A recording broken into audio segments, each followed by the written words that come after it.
നമസ്കാരം. നമ്മൾ ഇന്നിവിടെ തയ്യാറാക്കാൻ പോകുന്നത് സോയ ചങ്ക്സ് വെച്ചിട്ടുള്ളൊരു ഫ്രൈ ആണ്. എങ്ങനെയാണ് തയ്യാറാക്കുന്നതെന്ന് നോക്കാം. ഞാനിവിടെ 1 കപ്പ് സോയ ചങ്ക്സ് ആണ് എടുത്തിരിക്കുന്നത്. ആദ്യം ഇത് നമുക്ക് നന്നായിട്ടൊന്ന് സോഫ്റ്റ് ആക്കി എടുക്കണം. അതിനായിട്ട് ഇതിലേക്ക് നന്നായിട്ട് തിളച്ച ചൂടുവെള്ളം നികക്കെ ഒഴിച്ചിട്ട് ഒരു 10 മിനിറ്റ് അടച്ചു വെക്കണം.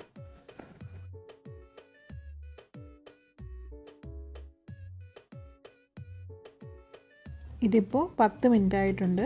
സോയ ചങ്ക്സ് എല്ലാം നന്നായിട്ട് സോഫ്റ്റായി വന്നിട്ടുണ്ട്. ഞാനിത് രണ്ടായിട്ടൊന്ന് കട്ട് ചെയ്ത് ചെറുതാക്കിയതിന് ശേഷം കഴുകിയിട്ട് അതിൻ്റെ വെള്ളമെല്ലാം നന്നായിട്ട് പിഴിഞ്ഞ് കളഞ്ഞ് എടുത്തിട്ടുണ്ട്. ഇനി ഈ സോയ ചങ്ക്സ് നമുക്ക് ചെറുതായിട്ടൊന്ന് ഫ്രൈ ചെയ്തെടുക്കാം.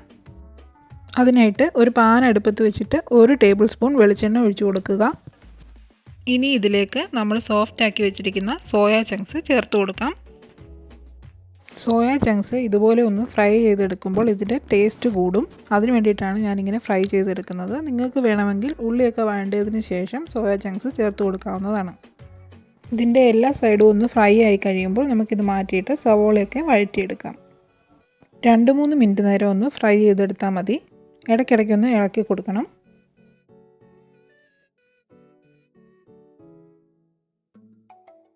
ഇതിപ്പോൾ ആയിട്ടുണ്ട്. നമുക്കിനി ഇതൊരു പാത്രത്തിലേക്ക് കോരി മാറ്റാം.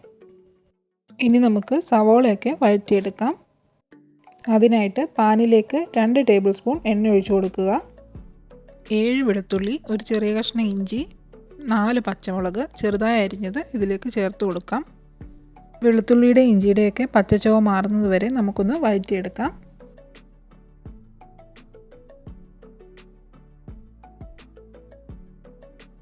വെളുത്തുള്ളി, ഇഞ്ചിയും പച്ചമുളകും ഒക്കെ നന്നായിട്ട് മൂത്ത് വന്നിട്ടുണ്ട്. ഇനി ഇതിലേക്ക് ചെറുതായിട്ട് അരിഞ്ഞു വെച്ചിരിക്കുന്ന സവാള ചേർത്ത് കൊടുക്കാം.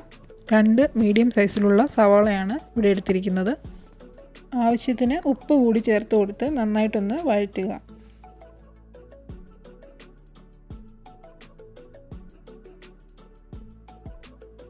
സവാളയൊക്കെ ബ്രൗൺ നിറമായി നല്ലതായിട്ട് മൂത്ത് വന്നിട്ടുണ്ട്.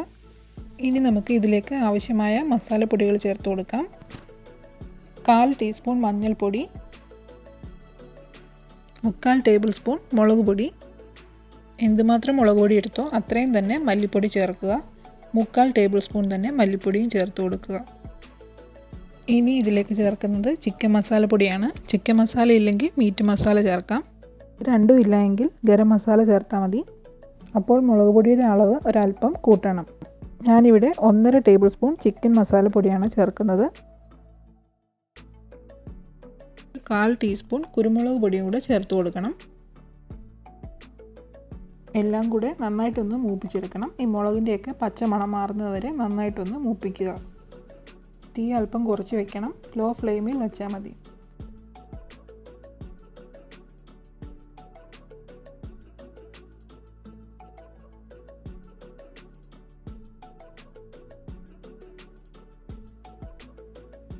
ഇതിപ്പോൾ ആയിട്ടുണ്ട്. നമുക്കിതിലേക്ക് 1 തക്കാളി ചെറുതായിട്ട് അരിഞ്ഞത് ചേർത്ത് കൊടുക്കാം.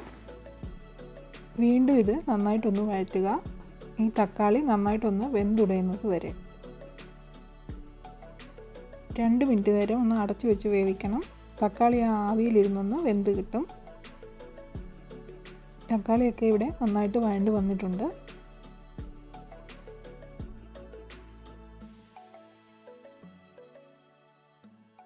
ഇനി ഇതിലേക്ക് ഫ്രൈ ചെയ്ത് വെച്ചിരിക്കുന്ന സോയ ചങ്ക്സ് ചേർത്ത് നന്നായിട്ടൊന്ന് വഴറ്റിയെടുക്കുക. 1 കപ്പ് സോയ ചങ്ക്സിനുള്ള മസാലപ്പൊടികളാണ് നമ്മളിവിടെ ചേർത്തിരിക്കുന്നത്. നന്നായിട്ടൊന്ന് ഇളക്കി യോജിപ്പിക്കുക.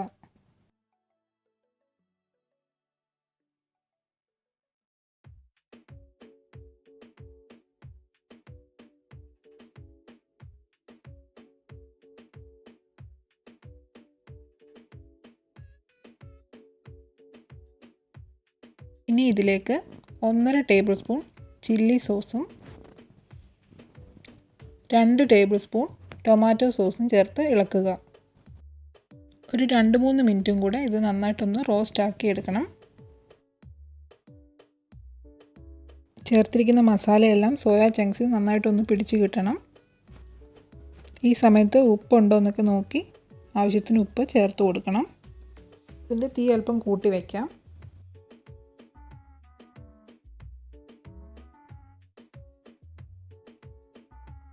സോയ ചങ്ക്സ് റോസ്റ്റ് ഇവിടെ റെഡി ആയിട്ടുണ്ട്. നമുക്കിതിലേക്ക് അല്പം കറിവേപ്പിലയും കൂടി ചേർത്ത് കൊടുക്കാം. കുറച്ച് സ്പൈസി ആയിട്ടുള്ളൊരു ഡിഷാണ്. റെസിപ്പി ഇഷ്ടമായെങ്കിൽ ട്രൈ ചെയ്ത് നോക്കണം. അടുത്ത വീഡിയോയിൽ കാണാം. Thanks for watching.